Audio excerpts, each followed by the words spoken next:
From Algiers to Touggourt, from Oran to Annaba, from the desert sands to the mountains of the Grand Kabylie. On this day, a nation celebrates its independence. Gloire et honneur à nos martyrs shuhada.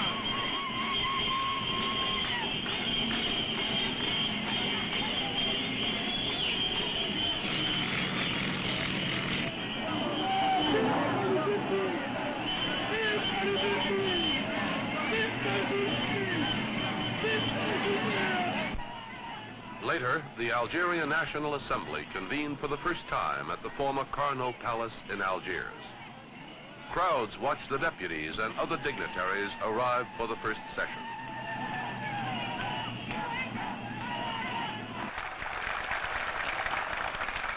By acclamation, Mr. Ferhat Abbas has been elected President of the National Assembly.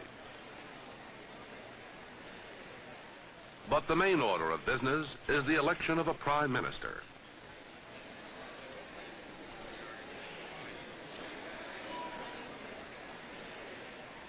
A leading candidate is Ahmed Ben Bella, a member of the original resistance group.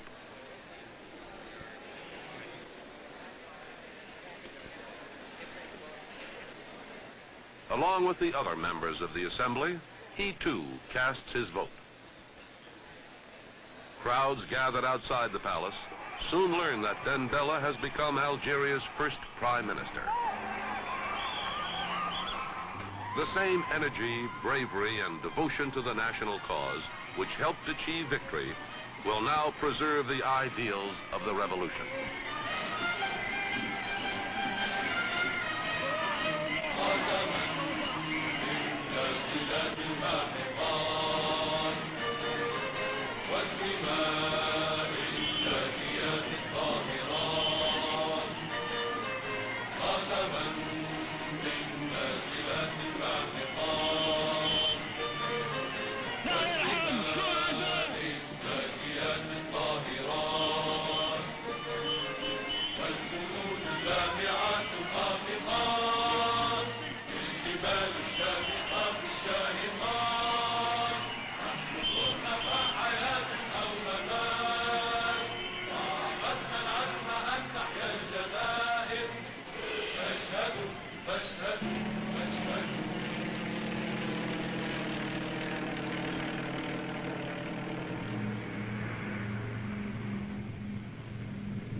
To meet some of the emergency needs of Algeria, friendly nations and international aid organizations offer help. Medical supplies are flown in to overcome health problems.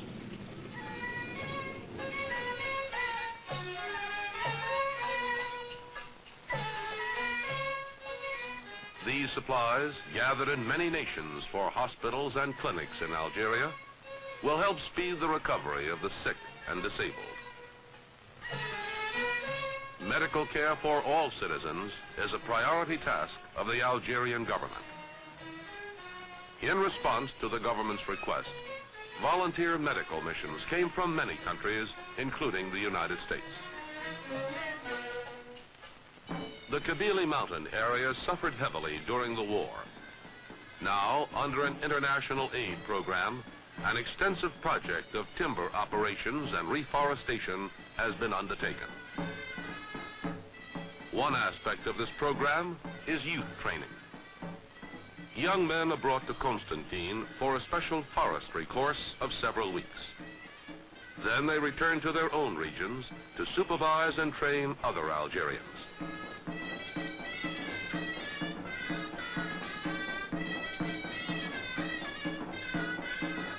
Food supplies from many countries supplement the government's efforts to reduce hunger and unemployment through these national development projects.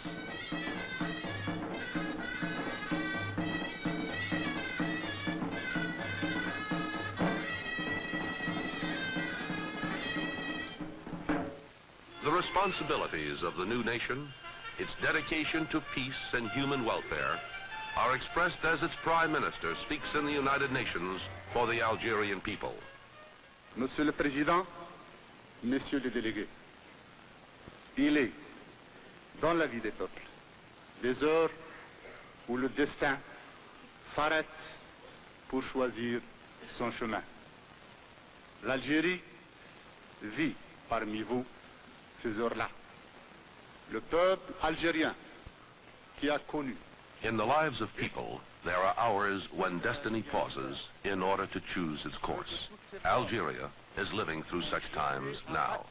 The people of Algeria, who have known, lived through, and suffered many wars, wish with all their strength to contribute to the construction of a solid basis of peace. In welcoming Algeria to the United Nations, many of you have shown your confidence in us.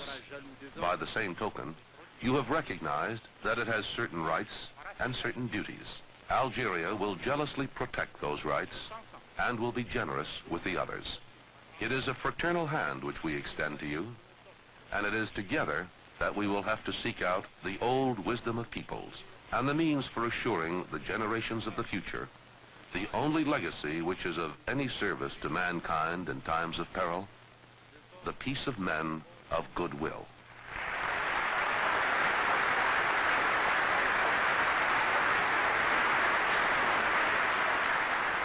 From the United Nations, Prime Minister Ben Bella goes to Washington at the invitation of President Kennedy.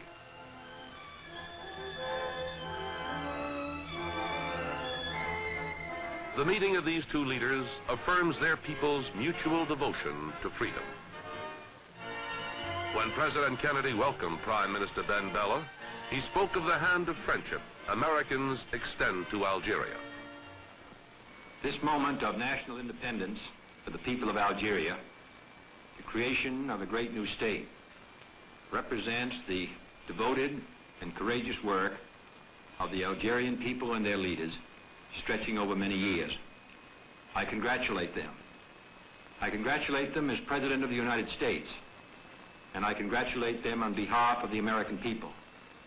We too fought for our own independence also, and it cost us many years of bloodshed and tears and work and perseverance.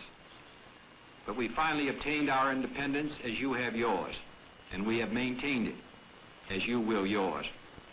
It's a particular source of satisfaction to me to express these words of greeting to our friends in Algeria, because I recall speaking some years ago in the Senate of the United States on behalf of independence for Algeria. And now that great goal has been achieved.